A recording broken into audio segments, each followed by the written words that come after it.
Hello everyone, welcome to my journey, Life with Rice Without Rice. Ngayong oras na ito ay gusto kong siguro naman napapansin nyo na yung minapost natin I'm not an expert patungkol sa usaping gym, pero sa nakikita ninyo ay talagang nag-invest tayo ng pera, kumuha pa tayo ng personal coach para lang hindi tayo ma-injury at hindi bara-bara yung gagawin natin.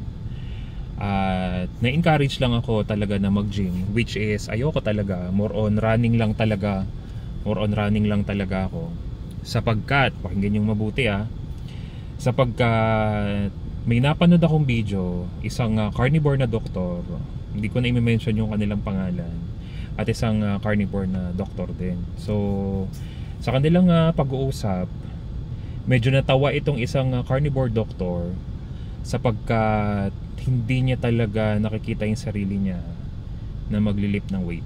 Hindi niya talaga nakikita. At more on walking lang siya, running. At hindi siya ganun ka-competitive. Just like dito talaga sa carnivore doctor na doon, na talagang more on grabe. May edad na siya pero bulky talaga siya. Nakakatuwang tingnan. At napakahalaga pala na kapag tayo umiidad na, mahalaga pala na nagbi-build tayo ng muscle, which is hindi ko siya na-appreciate. Pero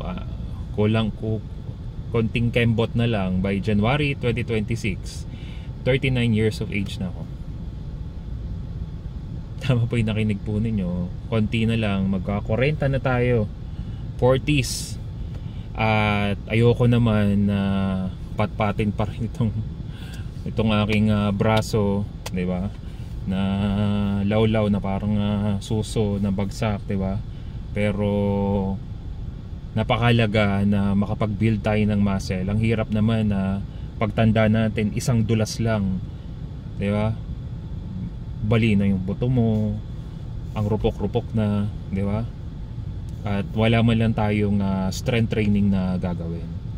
So mas nagiging mas beneficial para sa ating mga nasa carnivore way of eating kung magkakaroon tayo ng strength training.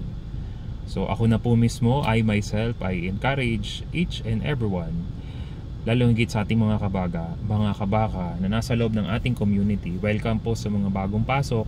Hindi po tayo ganun kalaki, small community pa lang po tayo.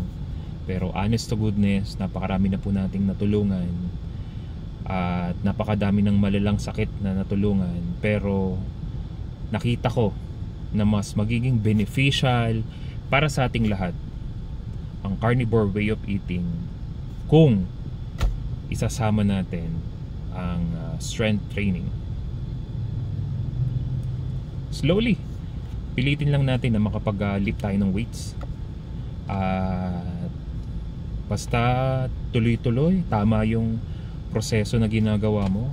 Ako na po ang magsasabi po sa inyo. Makikita nyo po na napakaganda ng resulta kapag gagawin po ninyo itong mga sinasabi ko. Ang dami namang mga home workout. Talagang mag-i-enjoy po kayo kapag sinimulan ninyo itong aking itinuturo ngayon sa ating community. So muli po, asahan ko po na gagawin po ninyo itong mga ina-advise ko po sa inyo. God bless everyone.